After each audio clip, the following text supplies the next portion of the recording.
Hola, estimados estudiantes, compañeros de la academia, catedráticos y público en general. Somos alumnos de la Facultad de Derecho de la Corporación Universitaria de Colombia Ideas, Villavicencio, Meta, Colombia. El día de hoy daremos a conocer una temática que es de especial relevancia en los estudios del derecho romano. Se trata de la capitis de Minutio. Para iniciar a desarrollar este tema, debemos entrar a definir lo que es la capacidad. ¿Y qué era la capacidad? Era la actitud que la ley establecía para que una persona pudiera adquirir derechos y contraer obligaciones. En Roma, la personalidad jurídica implicaba la presencia de ciertos requisitos, dentro de los cuales encontrábamos la capacidad de derecho. ¿Y qué es la capacidad de derecho? Era el conjunto de condiciones requeridas por la ley para ser titular de un derecho, y en Roma necesariamente debía poseer 3 estamentos. El primero de ellos, el status libertatis, o estado de libertad, que era el estado reconocido por el derecho, por el cual se podía disponer libremente de la propia persona y de los propios actos. Esto era ser libre o no esclavo.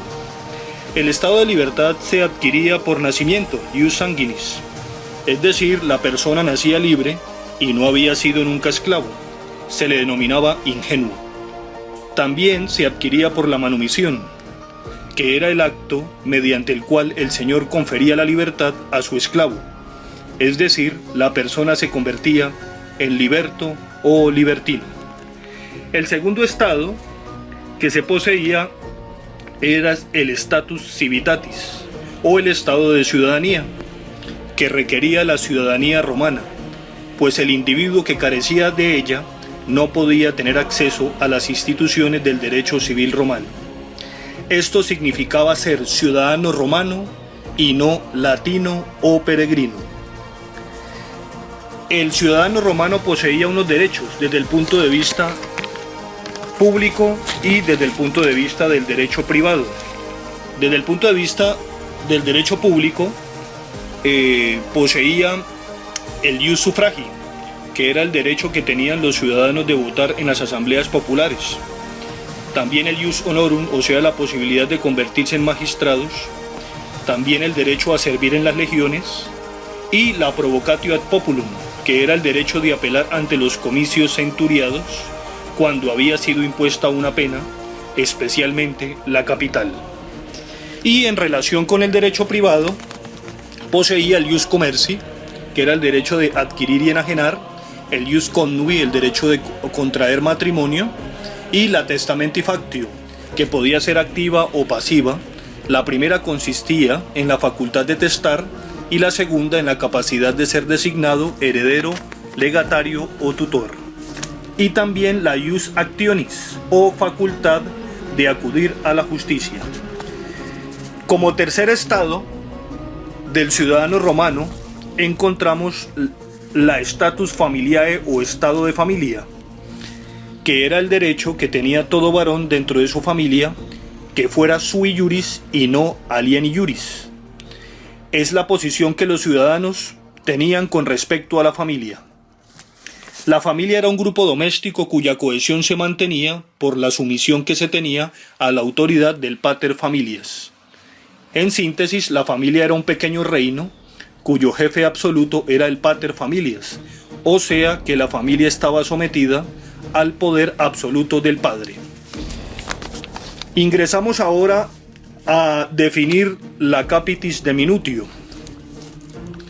Al estudio de las personas se une una institución muy especial en el derecho romano. Me refiero a la capitis de Minutio. Era una institución que en Roma significaba disminución del Estado. La personalidad del ciudadano en la sociedad romana comprendía 3 elementos: la libertad, o status libertatis, como lo mencionamos anteriormente, el derecho de ciudadanía, o status civitatis, y los derechos de familia o de agnación o status familiae. Su reunión constituía el estado del ciudadano, designado con las expresiones status o caput.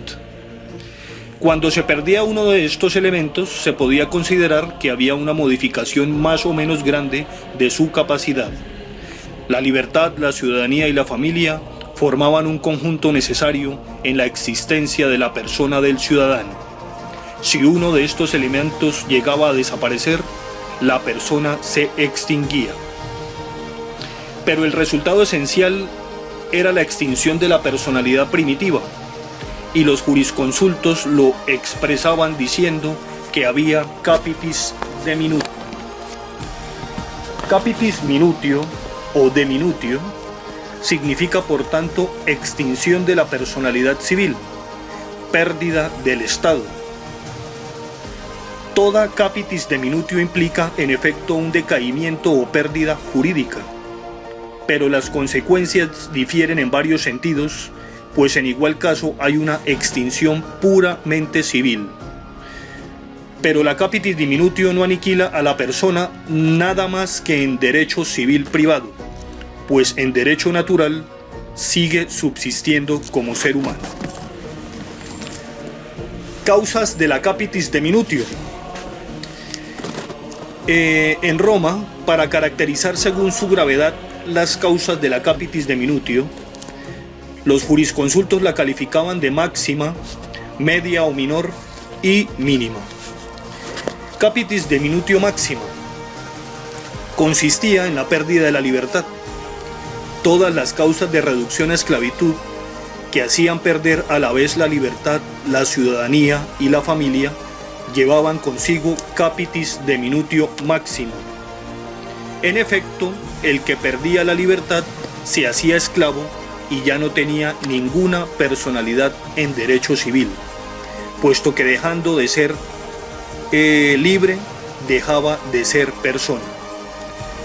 Existían unas causas de la esclavitud o pérdida de la libertad, dentro de las cuales encontramos la primera, que era por nacimiento, donde los hijos de una mujer esclava nacían esclavos, y también había la pérdida de la libertad según el derecho de gentes y según el derecho civil.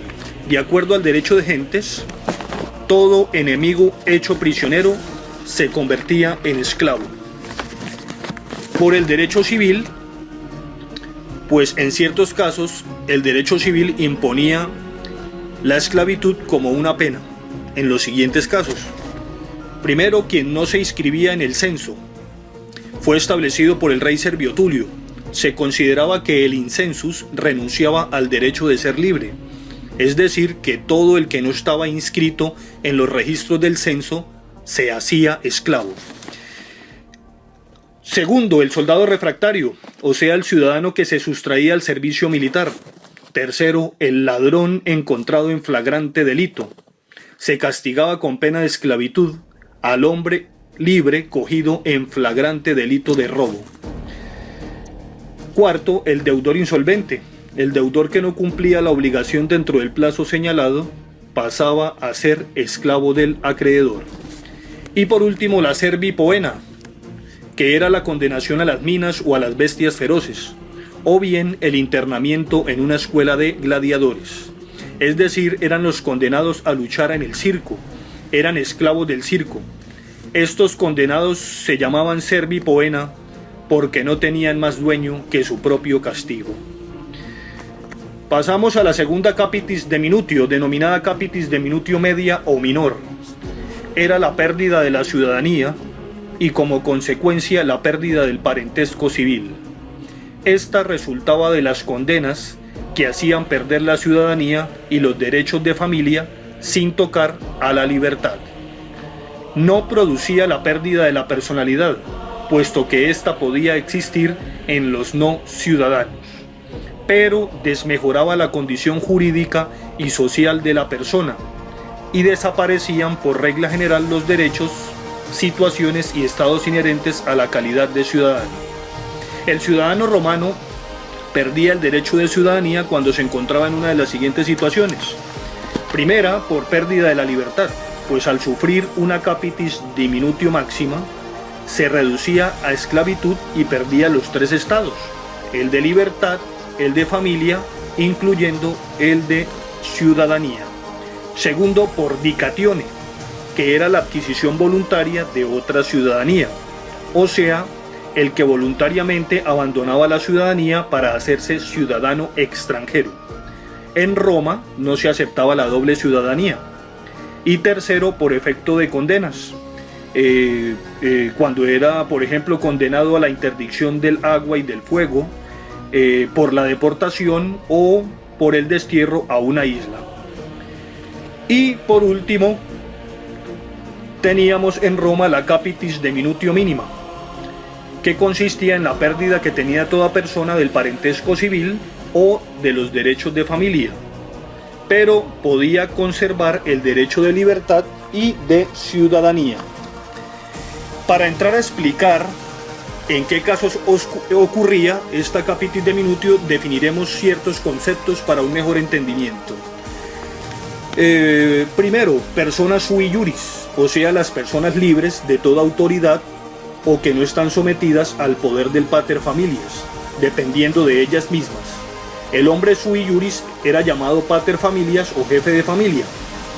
Persona alieni juris era la persona sometida al poder de otro. Eran las que dependían del pater familias, por ejemplo, los hijos que estaban sometidos a patria potestad. Y la drogación, que era en efecto un acto grave que hacía pasar a un ciudadano sui juris, acaso jefe de familia, bajo la autoridad de otro jefe de familia. Y otro concepto, la mujer sui juris.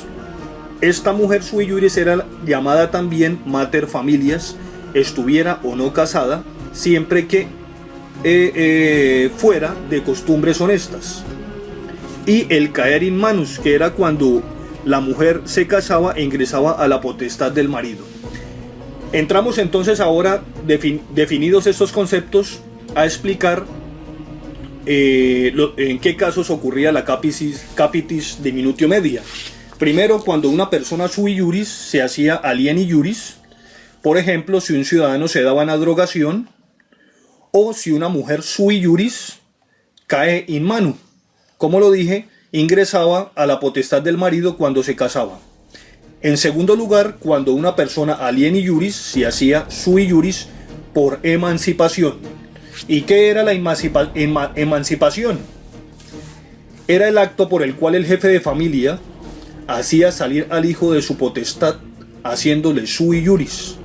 El padre que quería hacer salir a un hijo de su autoridad, le emancipaba a un tercero de buena voluntad.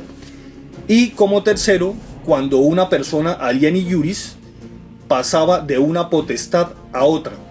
Por eso son capite deminuti los hijos del adrogado, el hijo dado en adopción, la mujer alieni juris que caía in manu y el hijo dado in mancipio. Esperamos con este video llegar a los más recónditos confines de las academias de Derecho y sirva como ayuda académica a los compañeros, catedráticos y demás público para su aprendizaje y enseñanza. Muchas gracias.